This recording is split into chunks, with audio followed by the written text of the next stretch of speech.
Australia Day weekend 2014. Usually what I would be doing is hanging around with my friends, having a bit of a barbecue, sit back, relax, having a couple of beers underneath the sun. This time was a little bit different. This time I managed to go see one of Avicii's last concerts in Australia. As you probably already know, he doesn't play shows anymore, so not too long ago he retired. Managed to sort of make a couple of sort of arrangements, and I met a friend of mine that I'd known for ages in Sydney. Avicii was playing at Centennial Park, and we rocked up there for the night. And yeah, so this is sort of a bit of a story time of that, reminiscing on old times, and one of the best concerts I've probably ever been to in my post 18 years.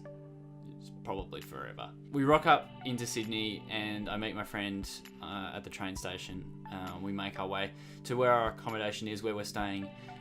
Dump all our stuff, get changed, have a shower and all that, and then we make our way over to the park. This is probably one of the first times I've actually been to Sydney. I generally only been to the airport as sort of stopovers for other trips as well. So we were on the train, headed out, and managed to get close by to where the park is. Had to take a couple of buses as well to get a little bit closer as well. So we get to the park, met at the gates, do our tickets and all that sort of stuff, and pretty much, as you can imagine, beeline straight for where the drinks are. Do that, probably spend maybe about 15-20 minutes trying to get through these pretty ridiculous fucking lines. And yeah, get our drinks, start to move on down to where the stage is. A couple of opening DJs are starting. It's still quite bright out, it's daylight saving in Australia, so still, you know, feels like 5 o'clock when it's really like 7. So yeah, we're sort of hanging around, having our drinks, just listening to some of the opening headliners.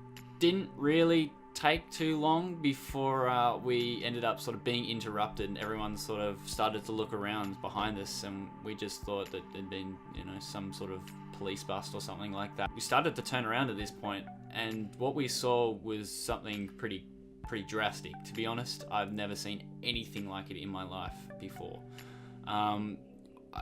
There was at least 100 fence jumpers, maybe even more, just sort of pile over this fence that was sort of surrounding the park and where all the stage is and everything like that. Everyone's just sort of run at the fence, knocked it over, and started to make a beeline for the mosh pit just in front of the stage there.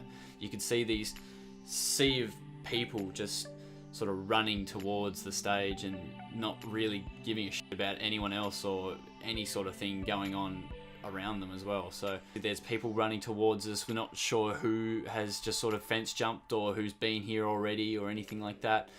Not long after that, we've seen police come in from the gate, security just driving in force, and there's like these police cars and security cars and trying to get a hold of anyone they can catch, essentially. So there's this old cat and mouse sort of thing going on around in the mosh pit and like on the stage grounds and everything like that, of everyone just trying to get as close to each other as they can so they can just sort of try and hide away from the enforcement and the security guys.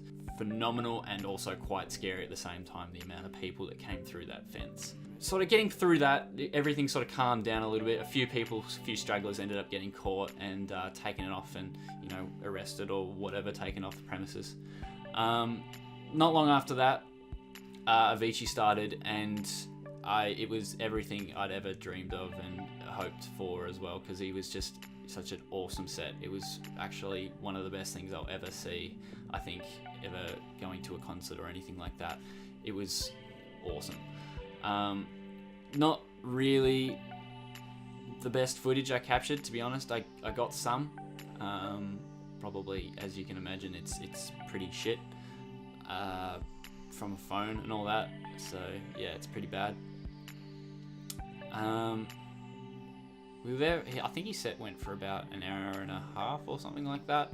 So that was a really good sort of time. Not too long, and didn't sort of drag out or anything like that. Towards the end was actually quite good. Played some of his number one songs, which was really nice, and then finished off by saying goodbye to everyone, and pretty much just like had a whole huge fireworks show as well, which was really cool. Probably the absolute highlight of the last however many days I'd been in Sydney. because not long after that he finished and packed up, obviously, and we left and pretty much left Sydney the next morning. I left on the bus. We ended up heading down to Canberra where my friend stayed, and spent the rest of Australia Day weekend down there essentially, and just hung out and catched up and all that sort of stuff. So yeah, it's just something I'd like to share, I guess, just sort of reminiscing on old times. So if you enjoyed the video, feel free to chuck a like down. That would be great. Helps out a lot, obviously. Shows me that people actually watch the video and actually enjoy it as well. So yeah, feel free to show your support, and yeah, thanks for coming along, guys. I might do more videos like this. I've got a couple of other stories I guess I could share with you if you're interested. But yeah, as always, have a good one, guys, and I'll see you in the next video.